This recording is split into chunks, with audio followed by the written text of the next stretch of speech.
Bem-vindos a mais um episódio do nosso podcast Vozes da Missão.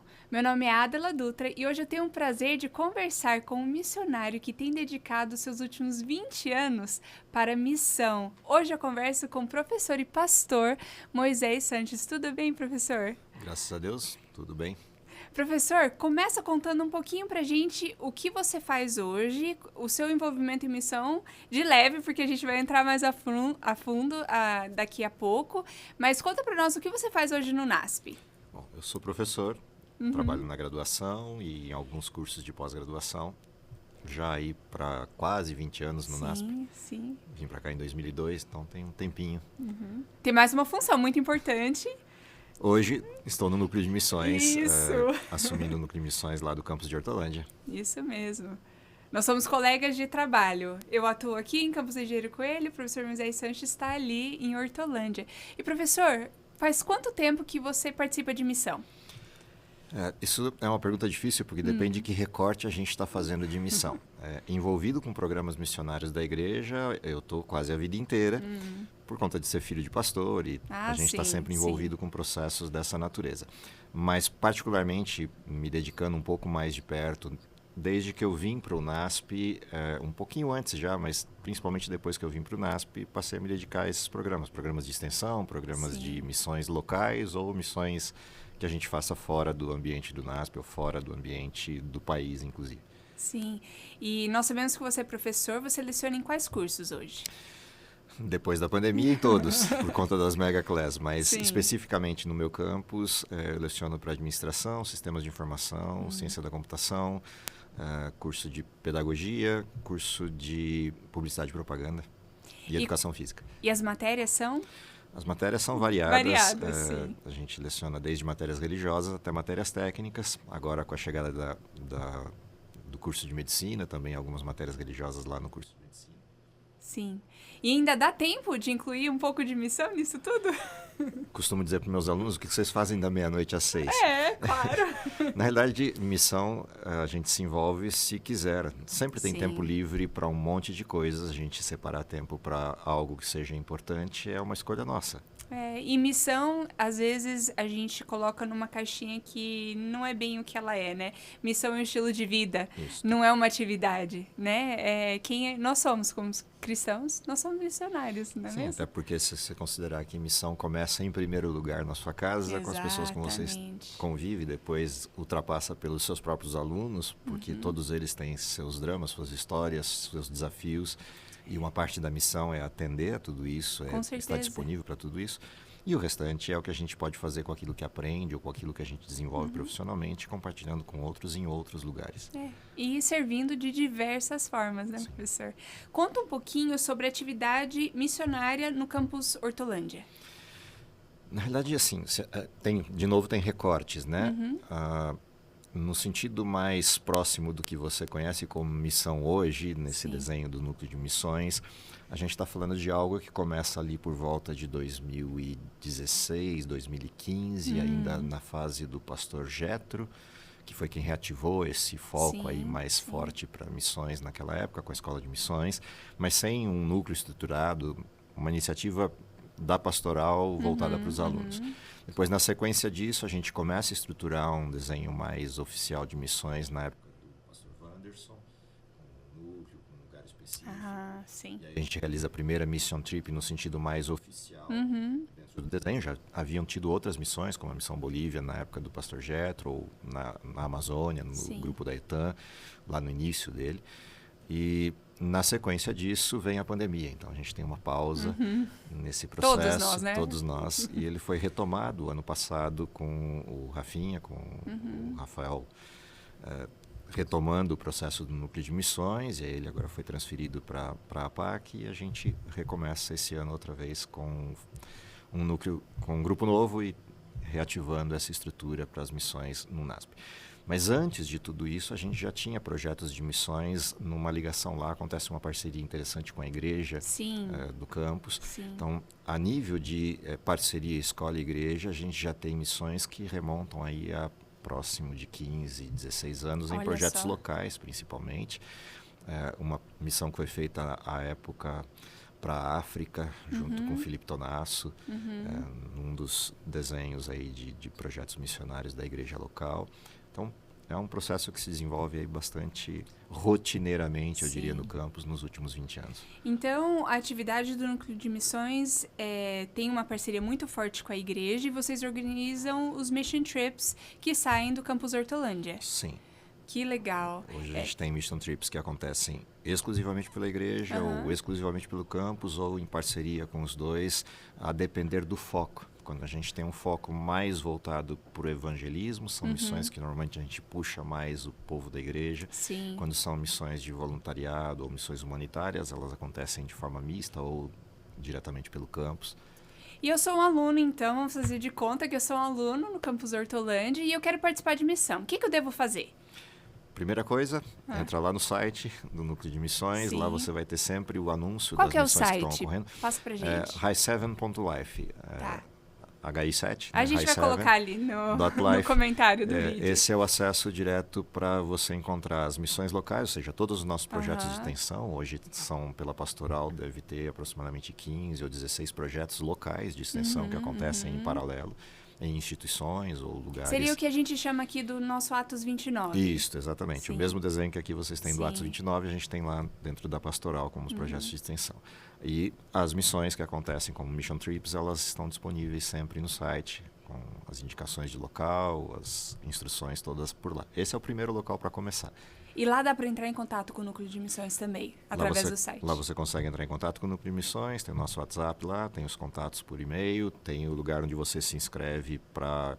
tem o desejo de participar de alguma forma, mas não sei exatamente qual forma vai ser.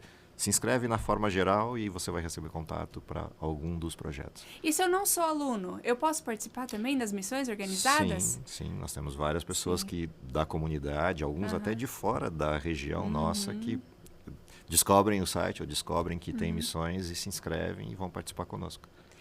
Um dos nossos objetivos é divulgar o nosso trabalho, né? É incluir o maior número de pessoas que querem participar em missão. Mas a gente quer também educar sobre o que é missão e o que é chamado. E, professor, eu quero então fazer essa pergunta para você. Qual foi o primeiro momento que você se sentiu chamado para a missão? Essa é uma pergunta difícil, porque... como eu praticamente nasci dentro do contexto de instituição educacional adventista, isso é quase que natural. Você vivendo dentro de um modelo educacional adventista, desde pequeno você é chamado para isso. Sim. Eu diria que os meus primeiros momentos relativos a perceber essa questão do chamado para a missão acontecem quando eu era bem pequeno, na Igreja Adventista do Capão Redondo, quando dois pastores passaram por lá e ambos tinham esse foco de olhar para o mundo com essa perspectiva de levar Cristo ao mundo, levar a mensagem do Advento, levar a mensagem da esperança, que era o pastor Ézer Giroto e o pastor Antônio Alberto Nepomuceno. Depois eu acabei encontrando com eles de volta no teológico, quando eu fui cursar teologia, eles estavam por lá. E a gente se reencontrou.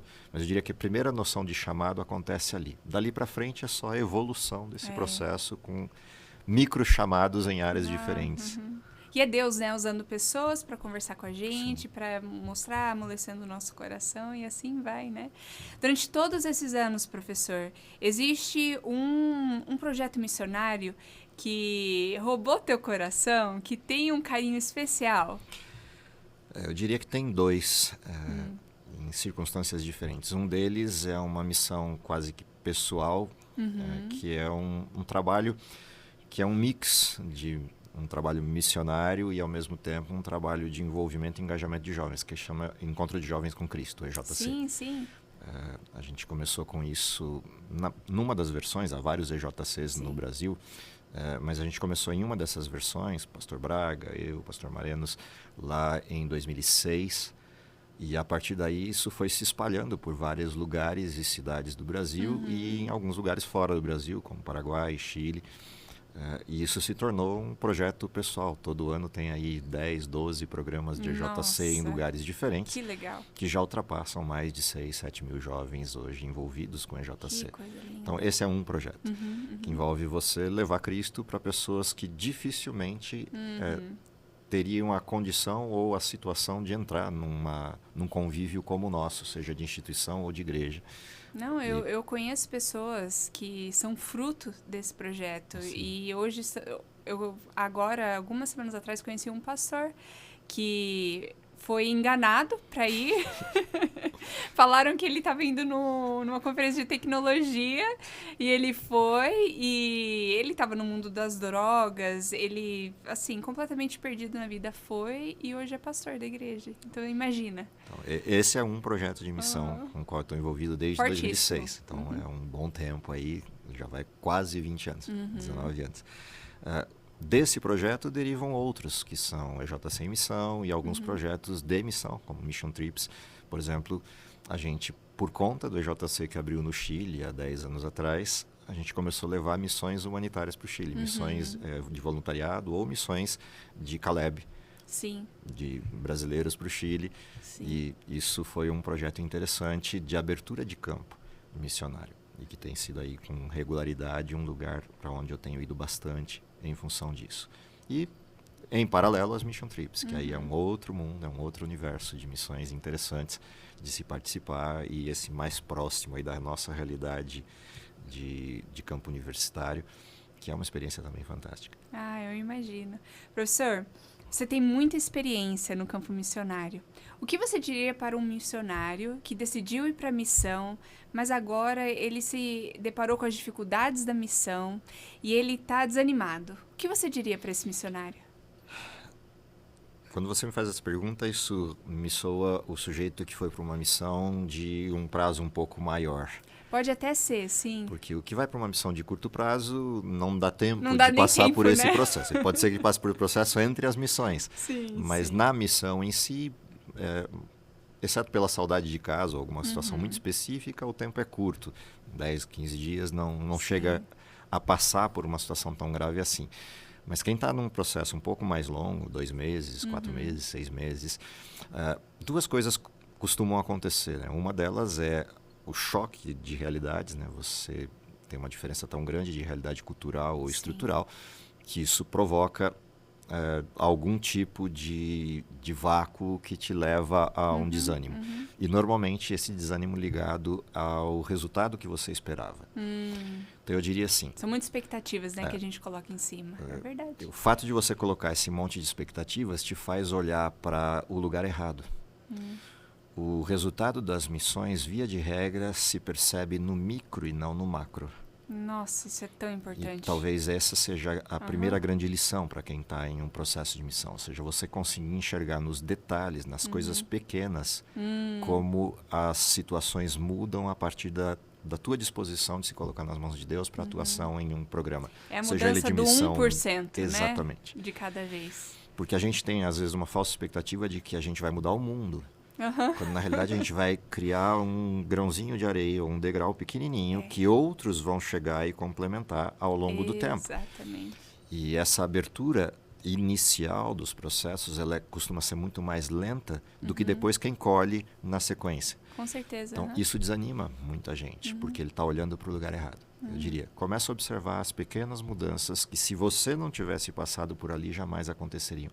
Ainda que essas mudanças sejam só preparar o terreno para outro que vai vir e conseguir fazer aquilo que jamais seria possível.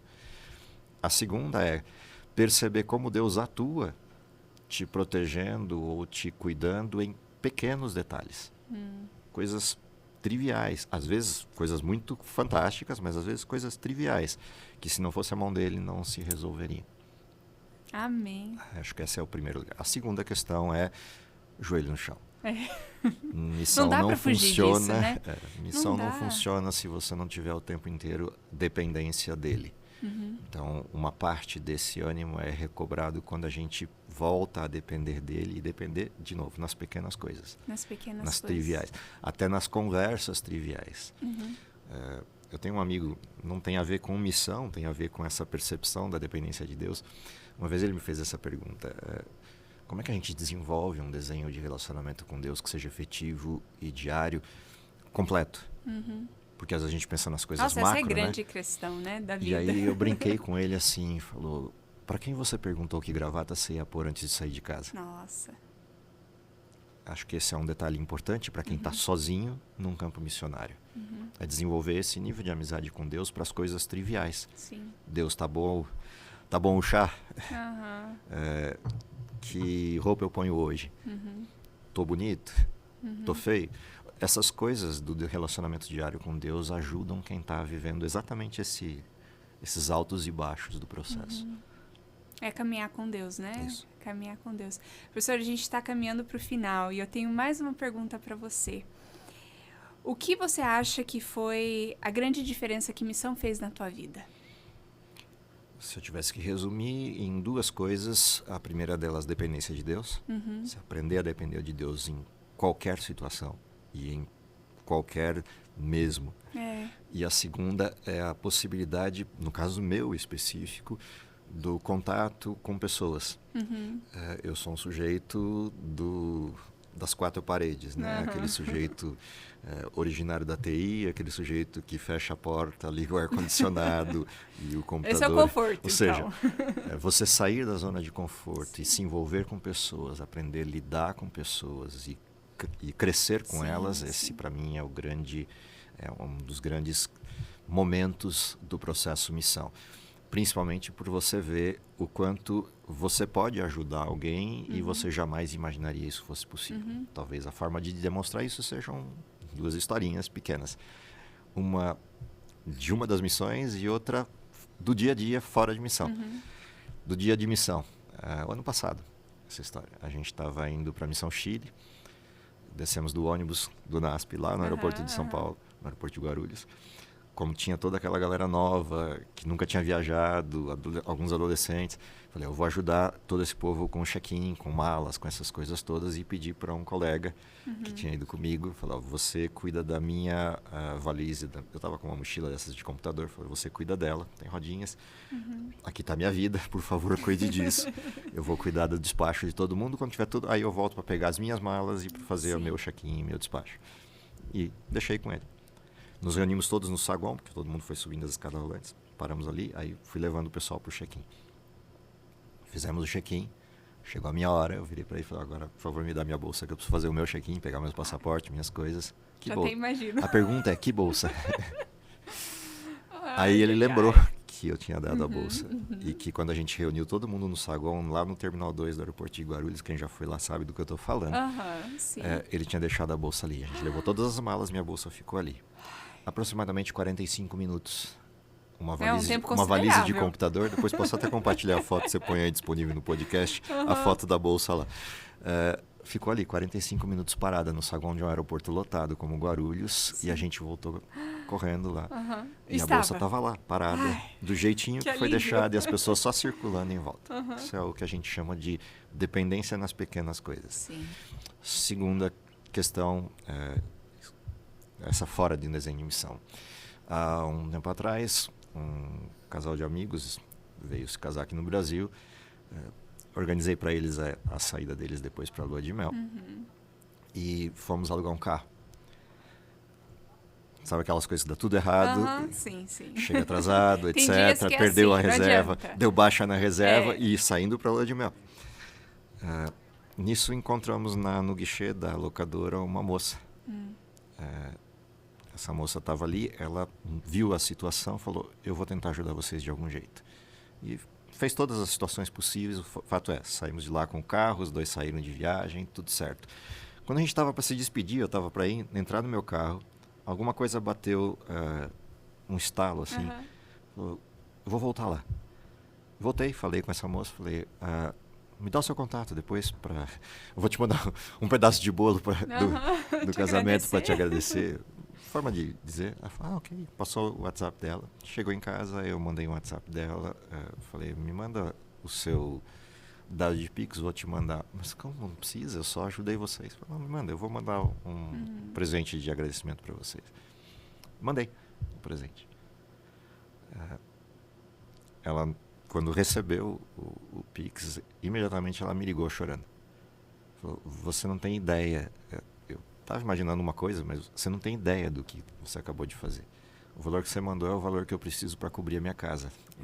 Nesse fim de semana teve um temporal em Campinas, a nossa casa destelhou, e a gente não sabia o que fazer. E o valor que você mandou é o suficiente para eu comprar as telhas de brasilite para cobrir a área da casa que resolveu. Esse é um outro desenho do que significa o voluntariado e missão. Ou seja, quando você aceita depender de Deus de um lado, uma série de portas e desenhos começam a se abrir em áreas que você jamais imaginaria e em situações que são impensáveis. Essa é uma situação. Você ter pensado o valor exato que ela precisava? Como que se explica isso? Não tem. Não tem, né? É Deus. Deus não se explica. Sim. Que coisa linda, professor.